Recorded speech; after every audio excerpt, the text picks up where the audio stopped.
you're having trouble growing your legs, you need to do these things I'm going to show you in this video.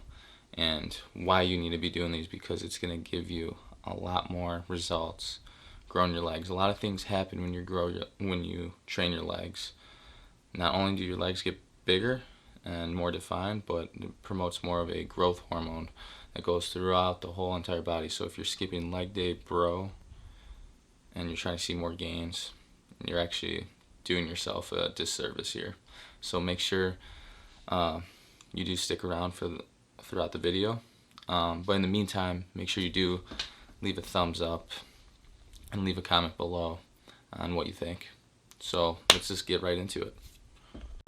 Alright, homies, so this next one is a big thing. I see a lot of people not stretching properly, but not stretching the areas that need to be stretched on their body. A big one that I see, being a coach, this is what I see all the time, is hips.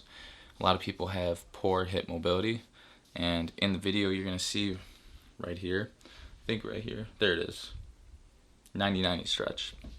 You're going to see the 90-90 stretch, and you want to make sure that you do this one every single day. Do this before you lift, just like I'm doing it right here. The goal is you want to make sure your front leg is the leg we're stretching. That's 90 degrees. Your quad is in line with your hip, and your back leg is in line with your hip, and it's forming that 90-degree angle too.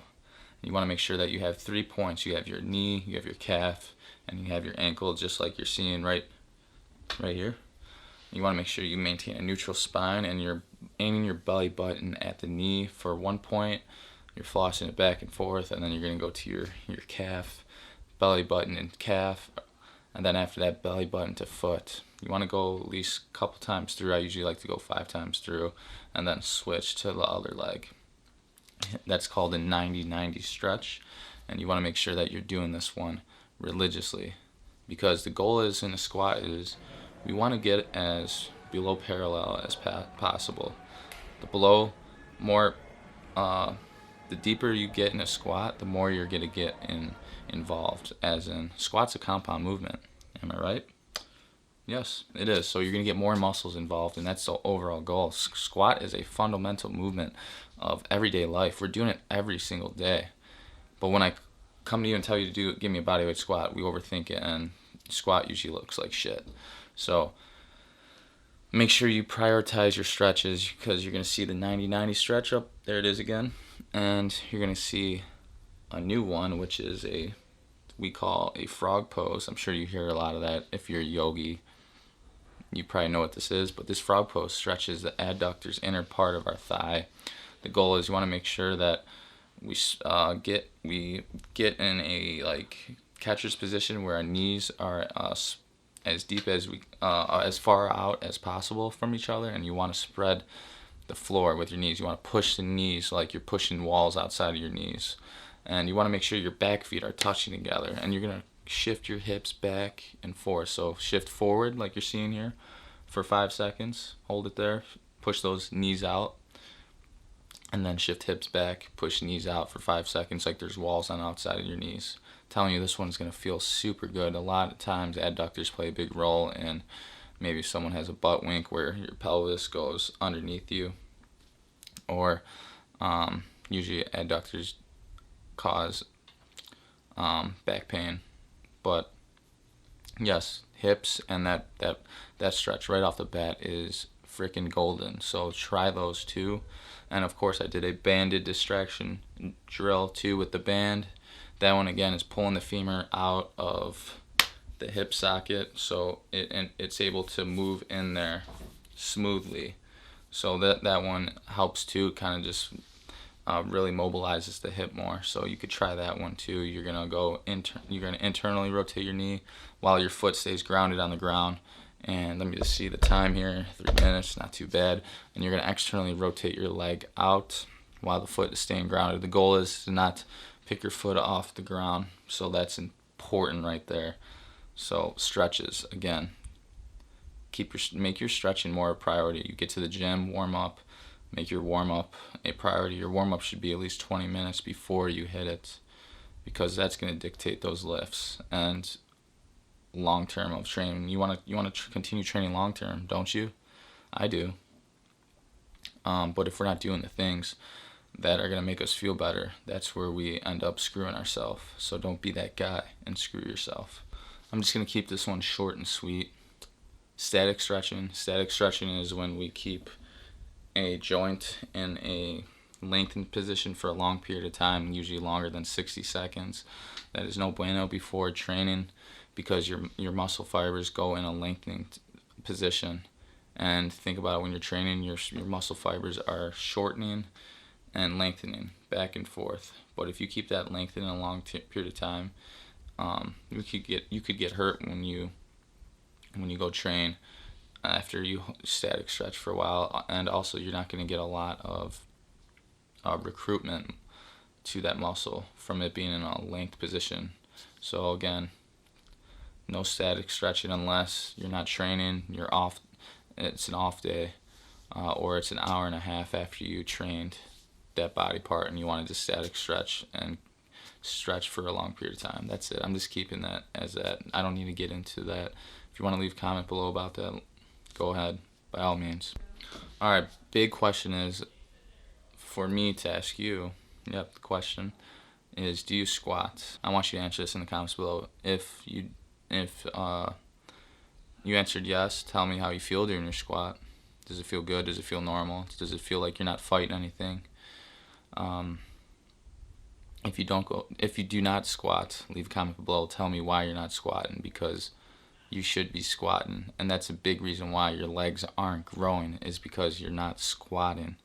My legs have grown so much because I squat. And I'm telling you, I squat, I try to get my ass to the grass, literally. That's healthy for your knees, actually. It is, as long as you have the mobility. If you do not have the mobility, of course you're going to be having aches and pains, usually low back issues, could be knee pain, because feet and hips go hand to hand. Again, that's for another video, but yeah, I want to know, are you squatting? If not, why? If so, tell me how you're feeling, because your squat will dictate why you're not seeing the gains. You're not, yeah, pretty much that's it. What am I saying sometimes? Sometimes he likes to talk, so I'm trying to tell this guy to shut up a little bit. Comment below if you like the flow. Do you like this?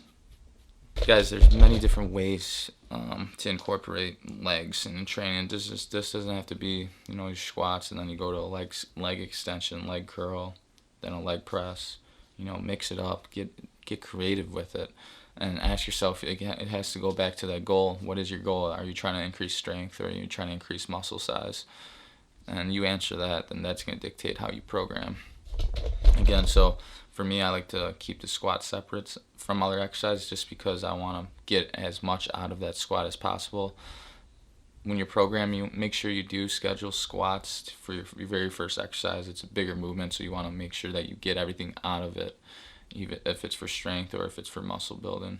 Again, make sure it's very first exercise and nothing below underneath it, unless you want to do like superset, giant set, and know this, that weight's gonna suffer on the squat. You're not gonna be able to go super heavy, especially if you're doing tempo training, which I highly recommend that you start doing. But there's just plenty of different ways to go at legs. You could do squat, and then you could follow with like a hack squat, leg extension, leg press. That could be like a tricep.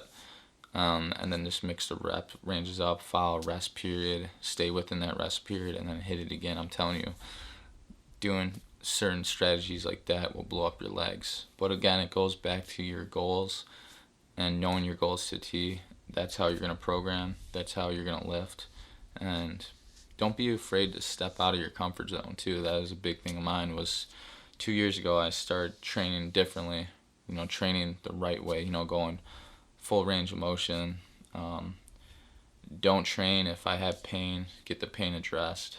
And ever since I've been doing that, I've been listening to my body. My body has been loving me for it. I've been seeing more gains, and I've been feeling just fantastic throughout movement, like you should be. You shouldn't avoid pain. If your body has pain and it's through movement, don't avoid it. There's a reason why. It could be a mobility issue.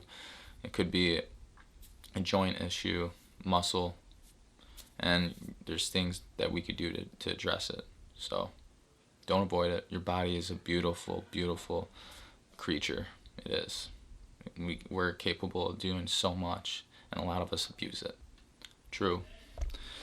Hey, if you like the video so far, leave a thumbs up. Let me know how I'm doing, and tell me what you want to see in the next videos.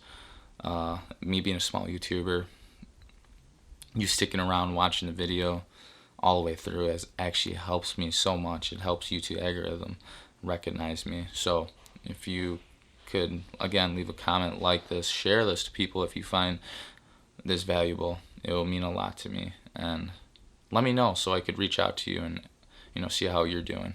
I love to help you, only if you give me that. The very first exercise, I was doing a back squat, 3 different pauses. So you got a top pause, mid pause, and then right at parallel pause for 2 seconds each, so a total of 6 seconds before I go back up. I did that for 7 reps, and it was quite torture. So I had 3 minutes rest after that, and I did 5 sets of that. In my last set, you'll see here, I actually held the squat at the bottom range for 51 seconds, a lot, and my legs were shaking they were just shaking, shake and bake. They were shaking. But that was that. So make sure, that's just something different. There's tons of different ways to train, and this is just a little smidge pidge. I just made that word up, of how to train legs.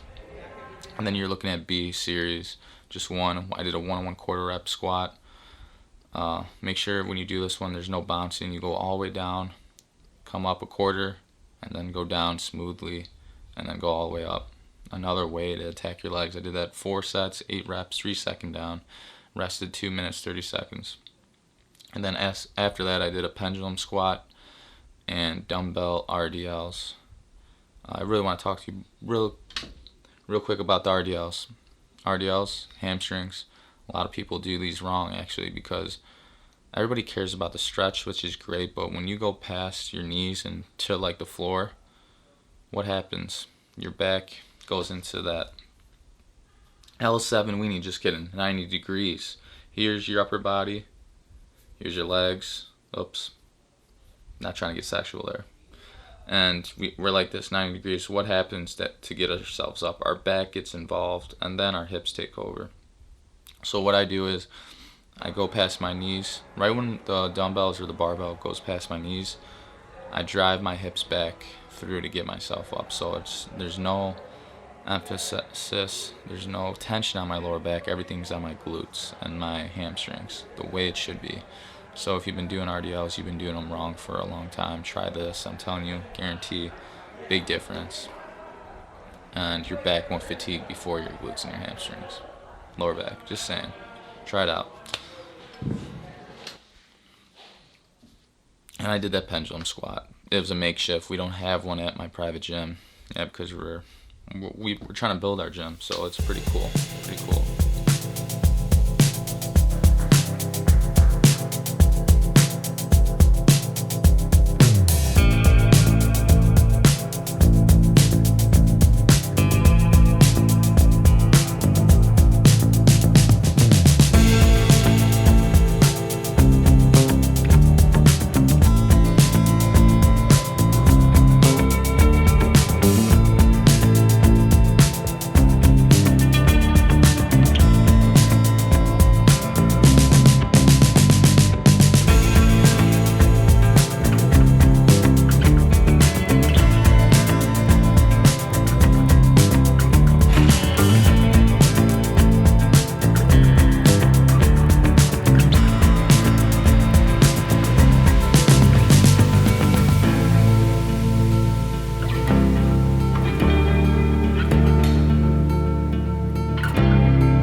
by meaning homies, I mean ladies and gentlemen. I'm gonna end the video here. I hope you liked it. Leave a like, comment, and again, I'm Nick Andrade, strength coach out of the south suburbs of Illinois. I was gonna say Chicago, but I'm not in Chicago, so I'm just being real with you. But other than that, I hope you got a lot out of this video, and make sure that you do try something different. Make sure you do know your goals, because that will dictate the way you want to train. Try something different. You know, you got plenty of different approaches. You just saw 2 different types of a way to hit to attack legs. So just giving you an idea, something different right there. Know your goals again. Stretch. Make sure you're stretching. Try those stretches and reach out to me. Let me know if you feel better when you hit legs, and you'll see a big difference in that, because you might get an inch or 2 lower than you usually do, or you might not have back pain anymore because you're doing more of those 90-90 stretches. Again, if you do sit a lot throughout the day, chances are your hips are tight as piss.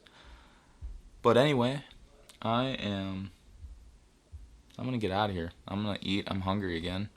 What else is new? Hope you liked the video, and I'll be seeing you on the next one. Alright. Your boy's out. See ya.